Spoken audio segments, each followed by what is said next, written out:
जीवन के 3 मंत्र। आनंद में वचन मत दीजिए, क्रोध में उत्तर मत दीजिए, दुख में निर्णय मत लीजिए। जीवन के मंत्र। धीरे बोलिए, शांति मिलेगी। अहम छोड़िए, बड़े बनेंगे।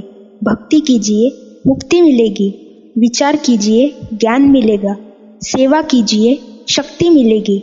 सहन कीजिए, देवत्व मिलेगा। संतोषी बनिए, सुख मिलेगा। इतना छोटा कद रखिए कि सभी आपके साथ बैठ सके, और इतना बड़ा मन रखिए कि जब आप खड़े हो जाए तो कोई बैठा न रह सके। एक शानदार बात, झाड़ू जब तक एक सूत्र में बंधी होती है तब तक वह कचरा साफ करती है, लेकिन वही झाड़ू जब बिखर जाती है तो खुद कचरा हो जाती है। इसीलिए हमेशा संगठन से बंधे रहे, बिखर कर कचरा ना बने।